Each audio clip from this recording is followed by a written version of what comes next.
रात के 1 बजे अर्जुन की आंख अचानक खुल गई।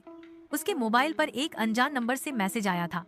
उस कमरे का दरवाजा फिर से खुल गया है, तुम्हें आना होगा। अर्जुन चौंक गया। ये वही कमरा था जिसे उसने 7 साल पहले हमेशा के लिए बंद कर दिया था। उस कमरे के बारे में कोई नहीं जानता था। फिर ये मैसेज किसने भेजा? अर्जुन ने घर के बाकी लोगों को बिना बताए चुपचाप चाबियों का गुच्छा उठाया और नीचे उतर गया।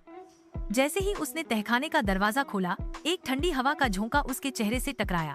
कमरे के पास पहुंचते ही उसे जमीन पर एक अजीब निशान दिखा, मानो किसी को घसीटा गया हो। उसके हाथ कांपने लगे। दरवाजा आधा खुला था। उसने कभी किसी को उस कमरे के बारे में बताया नहीं था। फिर अंदर कौन गया? कमरे में घुसते ही दीवार पर लिखा था, कहानी फिर से शुरू हो रही है। अर्जुन की सांसें तेज हो गईं। उसे याद आया, 7 साल पहले इसी कमरे में कुछ ऐसा हुआ था जिसे वो भूल जाना चाहता था। लेकिन अब कोई जानता है, कोई उसे खींच रहा है उसी रहस्य में फिर से।